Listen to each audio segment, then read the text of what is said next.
Clotted cream, despite what I think is a terrible name, is one of the most delicious foods that I can possibly think of. It also has some really cool origin stories, from the ancient Phoenicians to pixies trying to outdo a witch's curse. I'm not really worried about a witch's curse at the moment, but I am going to still make some clotted cream from scratch using a recipe from 1670. So thank you to Trade Coffee for sponsoring this video as we clot some cream, this time on Tasting History.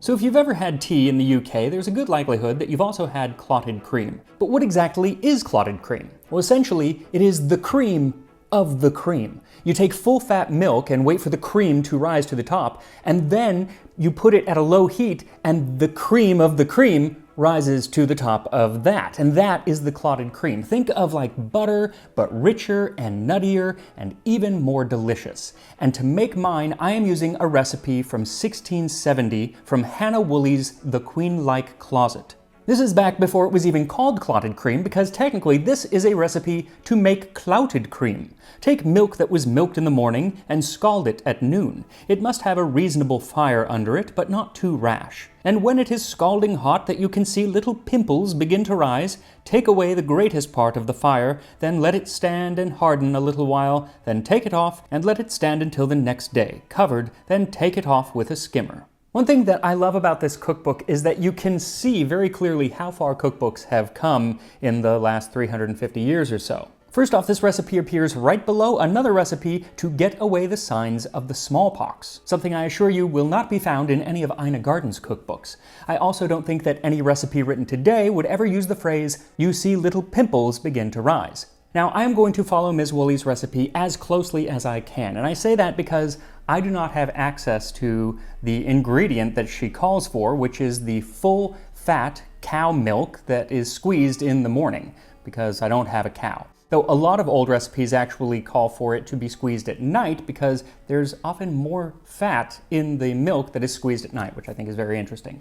Either way, I don't have a cow, and despite what Meet the Parents would lead me to believe, Cersei was not about to be milked. I had no idea you could milk a cat. So no fresh milk for me. And you can't really use the milk that you would get at the store, at least not here in the US, because that milk has usually been homogenized, and so it makes it so the cream won't separate, so this whole thing won't work. So I am going to start a little bit later into the recipe when the cream has already been separated. So I'm going to get some pasteurized cream. So in England, they pasteurize their cream. So if you're in England, just get some cream, you're good to go.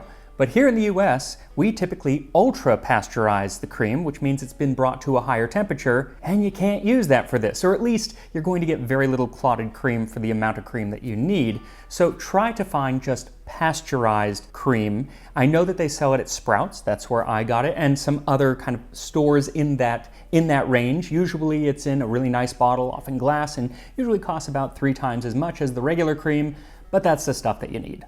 But that is all that you need, because the only ingredient for clotted cream is 1 quart or 1 liter of cream. Now, the best time to start this recipe is early in the morning, because it has to sit in the oven for about 12 hours. So first thing in the morning, pour your cream into a dish of some sort. A 9x9 baking dish works, but I'm using 2 smaller dishes. It doesn't really matter though. What's important is that it is about 1 inch to 1.5 inches thick when you put it into the oven at 175 degrees Fahrenheit or 80 degrees Celsius. Then once your cream is in the oven, you've got 12 hours to kill. So sit back, relax, and make yourself a cup of coffee from today's sponsor, Trade. Trade is a coffee subscription service that delivers coffee to your door, being delivered within 48 hours of roasting from one of the dozens of locally owned coffee roasters that Trade works with. And a great way to try out new coffees while still staying in your flavor preference wheelhouse is with Trade's new subscription, where you just decide the style of coffee that you want, like dark roast or light roast, decaf, espresso, the list goes on. And then Trade will hook you up with a collection of coffees that fit your taste. Like, I wanted to try some of Trade's single origin coffees, and they sent me this bag of Carrier Wave High Wire, which, while new to me, fits my love of creamy, chocolatey coffees without too much acidity. So to get started with Trade and transform the way that you experience coffee at home, visit my link, drinktrade.com/maxmiller, and right now, when you subscribe, you will get your first bag of coffee for free. And they guarantee that you will love that first bag, or they will replace it for free. That's drinktrade.com/maxmiller to get your first bag of coffee for free when you subscribe. And once you've got your coffee, you've still got about 11 hours to kill. So go do some chores, do that laundry that you've been putting off for a while. That's actually what I did. And just sit around until your clotted cream's ready. After a few hours, the cream will have developed a sort of yellow skin on top, and it'll start to smell really, really good, but it is far from done. The bottom still hasn't done what it needs to do, so leave it in there for the full 12 hours until the top looks a bit dimpled and has folds in it. That's when it's done. At this point, you can take it out and leave it to cool to room temperature, and be very careful as you move it because there is still liquid on the bottom. Then, once it's at room temperature, you can put it in your dairy. But if you don't have a dairy at home, then you can just put it in the fridge. You should cover it. I forgot for the first hour, but I remembered and cover it, put it in the fridge, and leave it there for another 12 hours until it has fully cooled. At this point, the top should be nice and firm, and right underneath is a super creamy layer of cream. Below that will be a pool of essentially bland skim milk. You don't want that, at least not in your clotted cream, so kind of break away the cream from the edge of the dish and then pour that milk into another dish. And you can either toss it or save it to make some scones, which we will do in a bit. But for now, you've got your clotted cream, but there are a couple ways to eat it. Today, modern day, now, we would just eat it as is, clotted cream. So you would just take the cream out with the crust and put it into a dish. Sometimes they mix the crust in to make it more like a whipped butter style thing, but often in England, they just leave that crust, and frankly, that's where a lot of the flavor is, so just make sure you don't get rid of it. The other option you have is to eat your clotted cream in the old-fashioned way. Like, I looked at this 1755 cookbook called A New and Easy Method of Cookery by Elizabeth Cleland. And she says that once the clotted cream is ready, if you please beat part of it with a little rose water, and a layer of it, and a layer of unbeaten clouts with sugar between. So to do that, add about a 1/4 teaspoon of rose water to about a 1/4 cup of the cream and mix it up, and then have that layer at the bottom of a dish, sprinkle a bit of sugar on top, and put another layer of unbeaten cream on top of that. Now, at the time of these recipes, this clotted cream would have just been eaten with some fruit, maybe some plain bread, but today it's usually eaten with scones, or scones. And so I'm going to make some scones using an early 20th century recipe, but first, I want to remind you to sign up for the Tasting History newsletter by visiting tastinghistory.com, and I want to tell you a bit more about the origins of clotted cream. So let's start with that name, clotted cream. I'm sorry, it's just not appetizing. But where does it come from? You might think that it comes from the word clot, like a blood clot, which is what I think of, which is why it's not very appetizing. And there is a possibility of that because it does kind of coagulate and clot, but that term, clotted cream, didn't come around until around 1799. Before then, it was known as clouted cream, under many, many different spellings, and clout would actually refer to a small piece of cloth, hence the old Scottish phrase, "Ne'er cast a clout till May is out." I apologize to my Scottish friends for having to hear that. Anyway, that phrase means don't cast off your winter clothes until the end of May because their weather is tricky and usually has a cold snap, just as you think summer is coming. The theory behind this is that the clouted cream, the top kind of looked like a cloth, had been laid over it with the folds and everything, and it kind of does. It looks like a old yellowed rag. Again, not terribly appetizing, but I promise you it's so good. Anyway, nobody really knows. The etymological origins are definitely disputed, as are, frankly, the general origins of clotted cream. There's a thought that it actually originated in the Middle East, and there is a dish still made in parts of the Middle East today that is very, very similar. Like in Turkey, it's called kaymak. And one of the oldest theories on how it got to England was actually via one of these ancient Middle Eastern dishes, specifically from the Phoenicians. In 1865, the American diplomat Elihu Burritt visited the UK and wrote of clotted cream in his book A Walk from London to Land's End and Back. And he says some antiquaries affirm that the Phoenicians introduced it when they came to Cornwall for tin, and quote the authority of modern travelers who say that the same kind of clotted cream is now very common in Syria. And should you quickly Google it, that is the story that Google will provide for how clotted cream got to England. But when I hear phrases like some antiquaries affirm, my spidey sense goes off. So I did some digging, and most modern historians agree that the Phoenicians never even made it to Cornwall. And if they did, they definitely didn't say, hey, and we're bringing this cream. They didn't write any of that stuff down. So where did this story come from? It was just made up. The first time that anything like this is even mentioned about the Phoenicians is like the 17th century, when they just loved making up history. There's another origin story, which I actually prefer, which is absolutely made up, and the person who writes it down admits that it's made up, but it's a lot of fun, and it's about Cornish pixies or Devon fairies, either one, making clotted cream to stave off a witch's curse. In his work, My Devonshire Book, the late 19th century author J. Henry Harris wrote that two fairies, a prince and a princess, were going to get married, but their local witch didn't want this wedding to go down because she wanted the princess to marry her son. The way that she decided to stop this wedding was by breathing on cream, and that is because, as everyone knows, when a prince and princess fairy get married, part of the ritual is that the princess takes a bath in milk and then is anointed with cream. Everybody knows that, right? So, if that can't go down, then they can't get married. So once they gathered up the cream, the witch breathed on the cream and it turned sour. So they gathered some more. The witch breathed again sour. This happened 3 times until finally the prince had it in mind to heat the cream up. And when he did so over a long period of time, it became clotted cream. The witch breathed on it. She couldn't get it to spoil because clotted cream lasts a bit longer than cream, I guess. And so they got married. So that's the origin that I like of how clotted cream came to be. And regardless of the origin, the author does talk a bit more about clotted cream in the more modern day, the modern day being like 150 years ago, and he has good things to say. He says, I have never heard anyone say a word against clotted cream, but I have heard it is good for consumption, better indeed than cod liver oil, and in nation's sight more tasty. If you want a cream diet and fresh air, go on the moors where there's a good milker or two.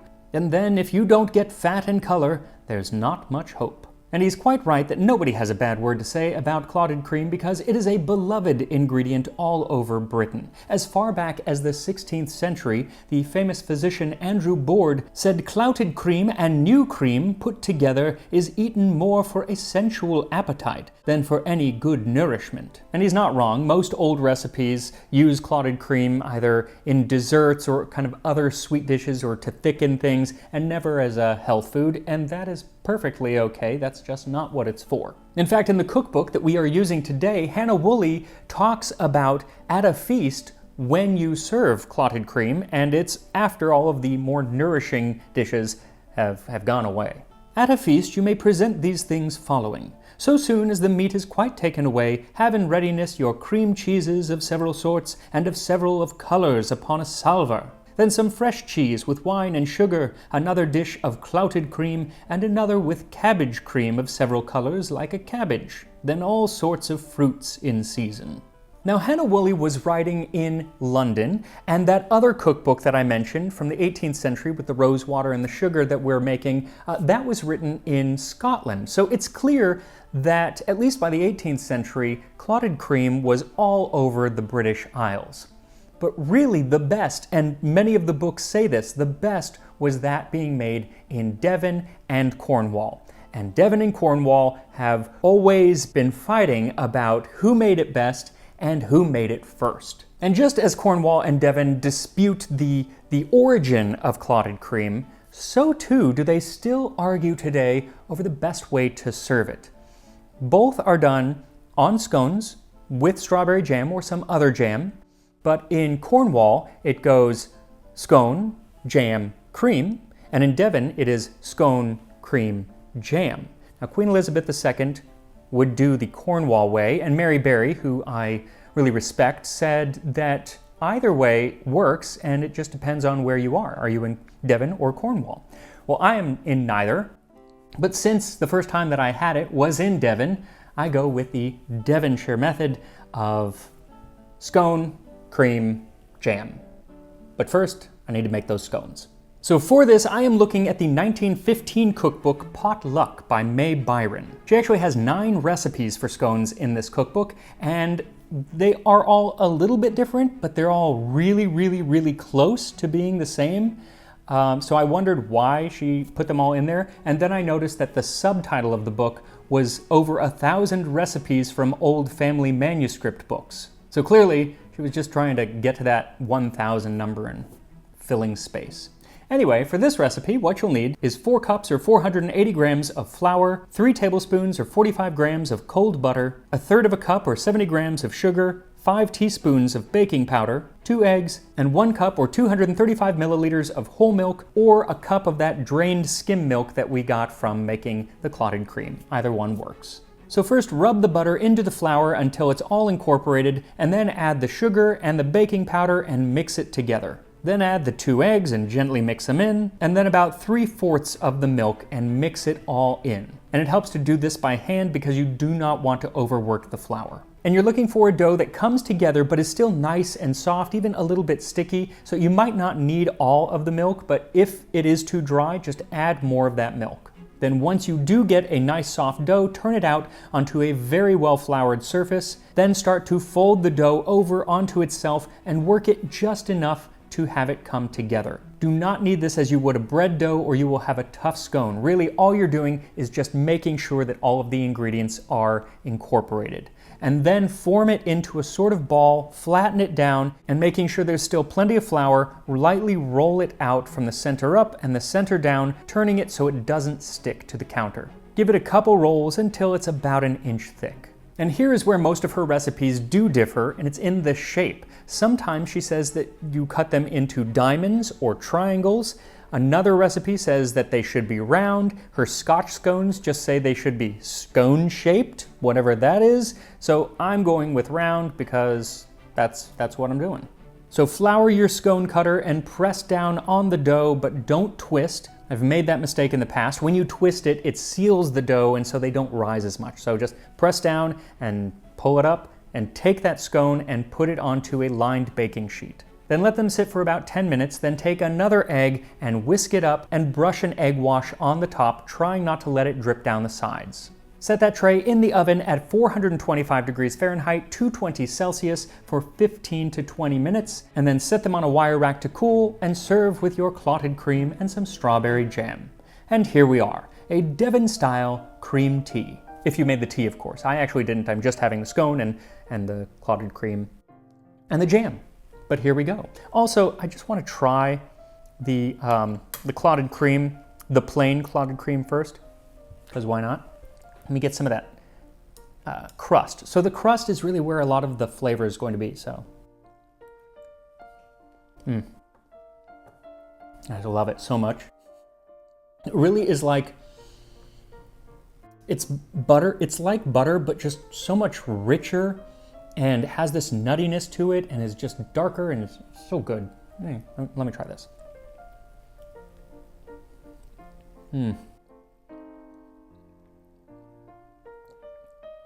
There's really nothing better.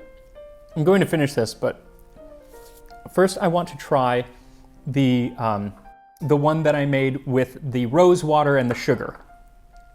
So again, you want to get some of the crust.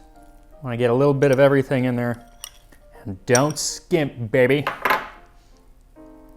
Spread it on. Sometimes they like mix the crust in there, but the crust is nice. Here we go.